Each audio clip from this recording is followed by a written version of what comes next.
Hello again.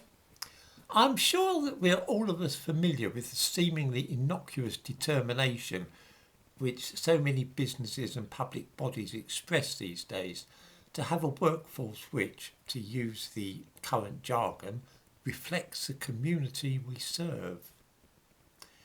Who could possibly object to such a noble aim? It all sounds very right and proper, and one would never guess that this is really the trumpeting of an aggressive ideology likely to cause injury and harm to us all. The ideology behind such pronouncements is known as the equalitarian doctrine, and it holds that there are no essential differences in biology or genetics, cognitive ability, or anything else, in fact, between one ethnic group and another. We shall leave aside for the moment the fact that this viewpoint is contradicted by almost all the available evidence and focus instead upon the practical consequences of holding and acting upon such a belief. If you think there's no differences at all between black people and white, or those of East Asian heritage or those of West African origin, then any imbalance in the numbers in prison, or perhaps gaining degrees from universities such as Oxford or Harvard, must be due to an injustice somewhere. In other words, if you find that 3% of the British population is black, and yet 9% of those in prison are black, then something is wrong. Obviously, black people are being unjustly targeted by the police and then victimised by the courts. If in the United States fewer than 15% of the graduates of a good university are African Americans, then again prejudice and injustice are at work. The same applies to the police force, fire brigade, judiciary, medical profession, and every other aspect of life. Unless we see the same proportion of black people there as there are in society as a whole, then there is something very wrong. Okay, most of us know that this is ridiculous, but what harm can it do? If a bunch of left-wing sociologists wish to push forward ideas of this sort, it may be massively irritating, but it doesn't really hurt anybody, right? After all, if we see a disproportionate number of young black men in prison for violent offences, many of us might assume this is because young black men commit more violent offences. If a disproportionately low number of young black men get into Oxford or Yale, we might guess this is because they prefer to hang out with their friends rather than study hard at high school. Both those ideas would account for what is seen just as well as racial prejudice. This is where racial balancing is actually causing harm which will result in injury and death to innocent people.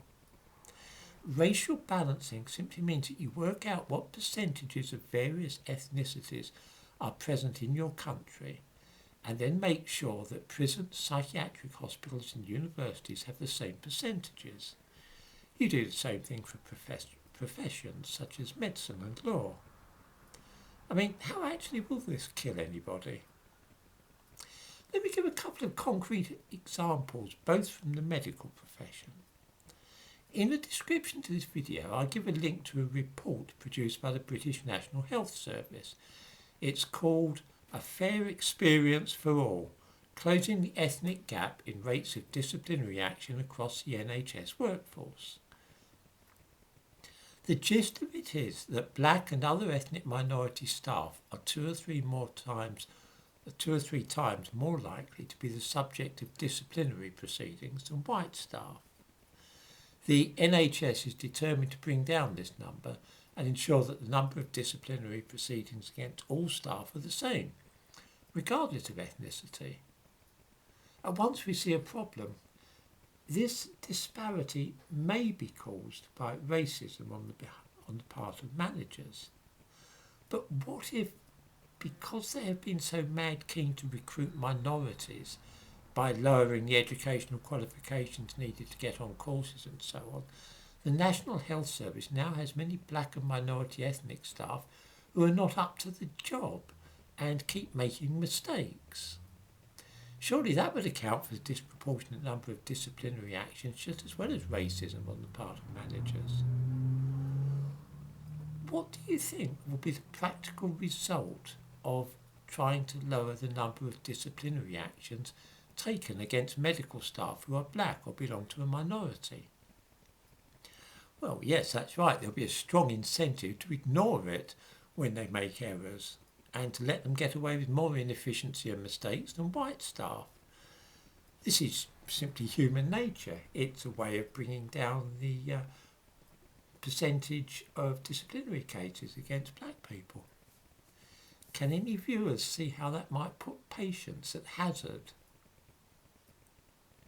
Here's another example.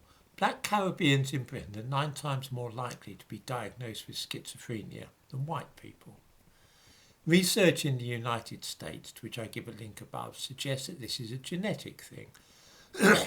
Black people of African origin have far higher polygenic risk scores than those of European heritage.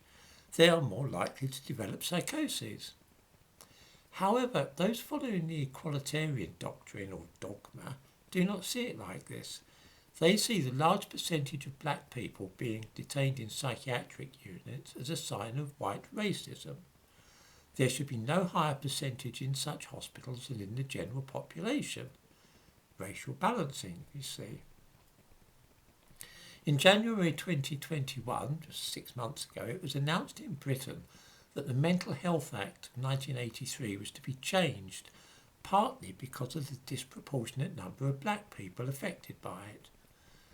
The Health and Social Care Secretary at that time was Matt Hancock, and he said that the proposed changes, which were outlined in the Reforming the Mental Health Act white paper, would give people more autonomy over their care and will tackle disparities for all who access services, in particular for people from minority ethnic backgrounds.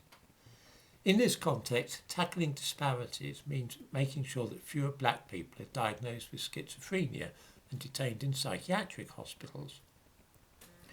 I dare say that viewers have noticed the number of cases where they see in the news that a paranoid schizophrenic has gone berserk and attacked people and then turned out to be black. It's not racist to notice this. It's the nature of a disease which is, for genetic reasons, more prevalent among people of African heritage. Now, though, the word is out to psychiatrists in Britain that the large number of Caribbeans and Africans being diagnosed as paranoid schizophrenics is a disparity, and there are to be fewer of them in hospital, lest it look like racism. More racial balancing, you see. How long do you think it will be before a psychiatrist is faced with a black schizophrenic whom he fears will be a danger to others and yet does not send him to hospital because he knows there is a focus on tackling disparities? What happens if that person then goes on to harm others? Well, that would be a direct consequence of racial balancing in action.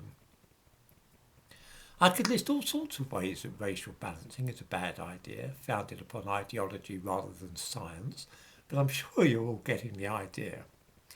Head teachers are under pressure not to exclude black pupils, the police are being urged to try and arrest fewer black criminals, and judges are also being told not to send black people to prison so often.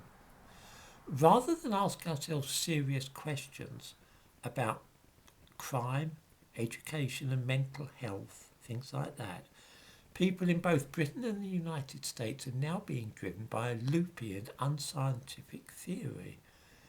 It is a recipe for future disaster.